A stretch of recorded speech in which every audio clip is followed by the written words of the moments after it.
know there are tools, some of them break the rules. Hey, is it fun or just dumb? Why does it happen that some of the students make trouble everywhere and never seem to care? Hey, is it fun or just dumb? Maybe what they're doing's funny. Maybe it may look that way. But baby, if it's costing money, I wonder what it'll cost. Who's gonna pay? Hey, is it fun or just dumb? Yes, either it's fun or just dumb. Are they big heroes or only big zeros? 'Cause either it's fun or just dumb. Either it's fun or just dumb.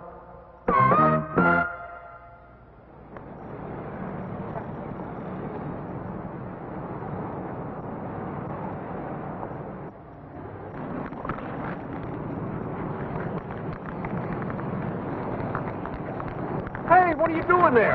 Nothing. That's my wall you're writing on. I didn't hurt it any. You're defacing the wall. Look, man, it's already written on. Why pick on me?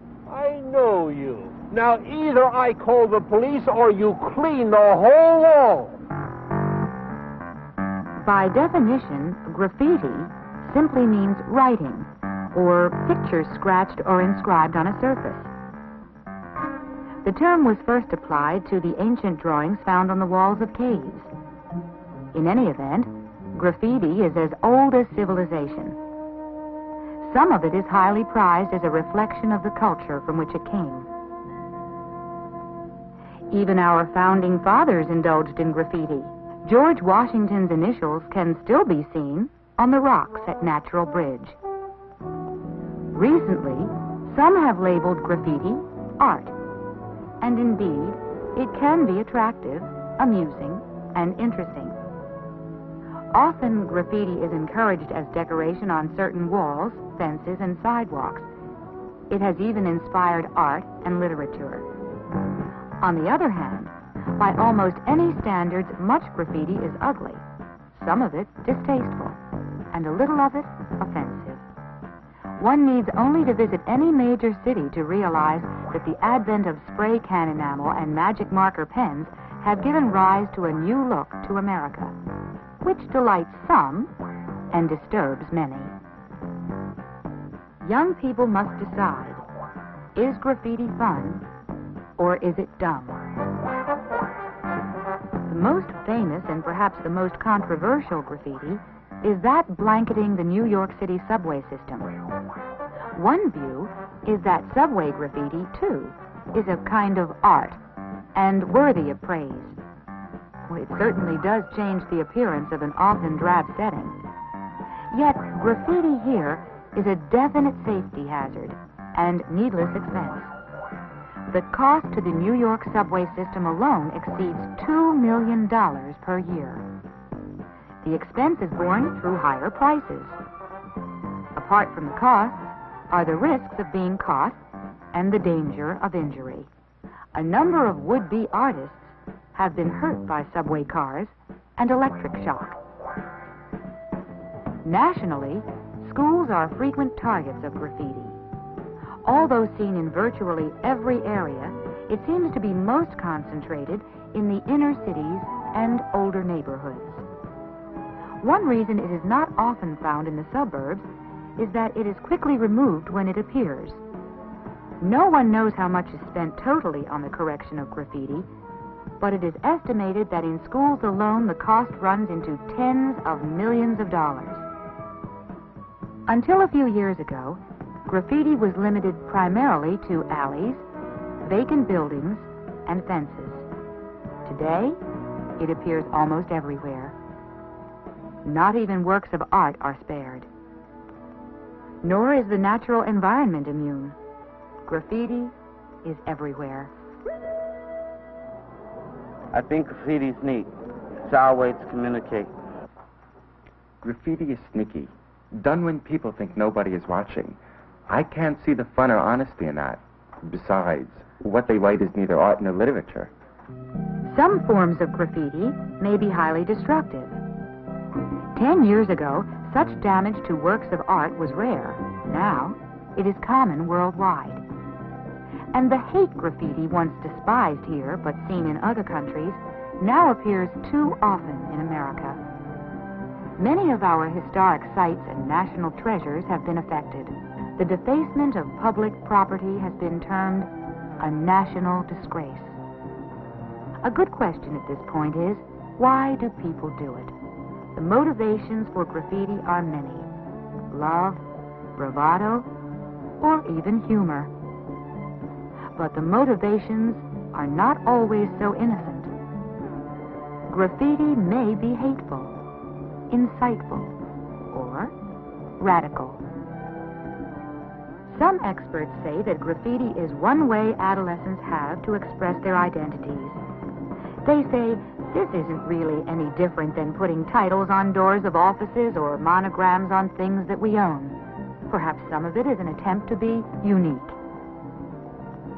However, another strong reason for graffiti seems to be peer pressure. In other words, some of it's done to show the other kids you're not afraid to do it, or merely to show how many times you can do it, or if you can put it on inaccessible places. But in still other cases, graffiti is used as a way to mark the territory or communicate in street language. Other graffiti rises out of anger, resentment, and psychological disturbance. In any event, it reveals a great deal about the artist's personality.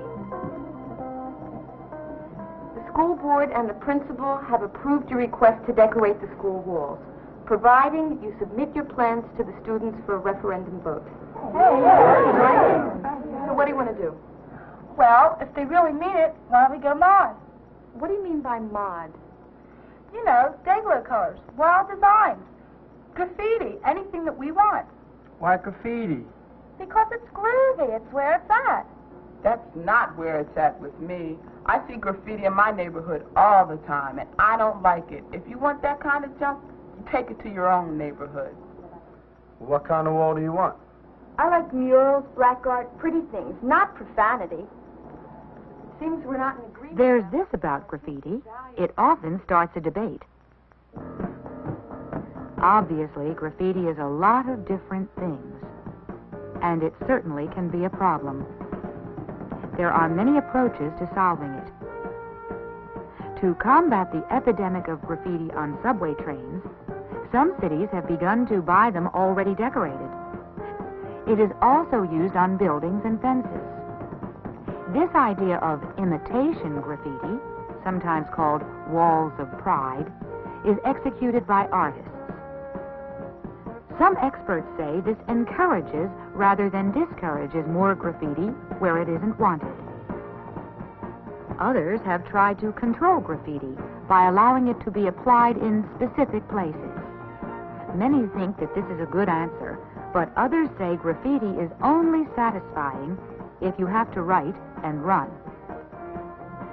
Schools have met the problem in a number of ways, everything from security guards to poster campaigns. Some schools require parents to pay for the damages.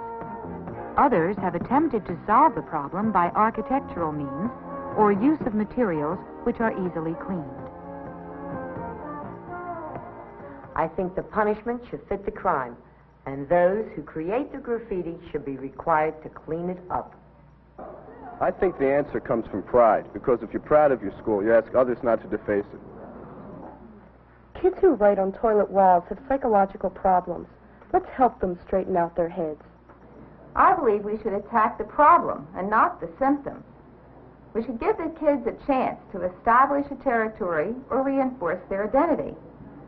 We should give them the responsibility to clean up a block in their neighborhood, or to plant a tree, or to paint a useful sign. And whatever they do, it should bear their names proudly. A lot of kids get themselves over a graffiti phase by doing something instead of. One day they decide that it's more fun to use their talents where they'll be appreciated. It's not that drawing on a wall somewhere is always such a bad thing, but it's not really a good thing either.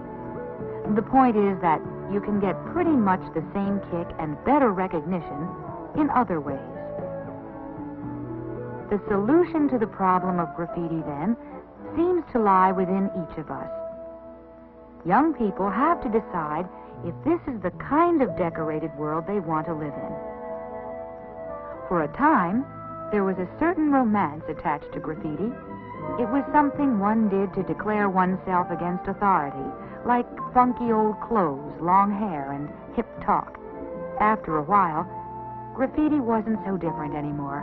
There was so much of it, and it was used for so many political purposes, it was boring. Besides, many kids began to find it a discord. How could you honestly support the environment and be a graffiti polluter? Even if you only write environmental slogans, you are part of the problem, not the solution. Oh, sure, seeing your name or something you wrote on the wall might make you feel like somebody for a time. But is that the kind of somebody you want to be? Drawing graffiti is a little like getting a tattoo. After the thrill of doing it is past, it begins to hurt, and the results stay with you for a long, long time. Think it over. Is graffiti fun, or is it dumb?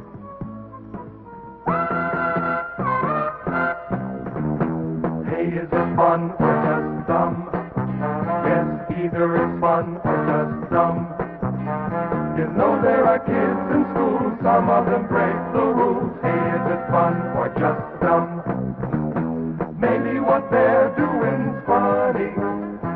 Maybe it may look that way.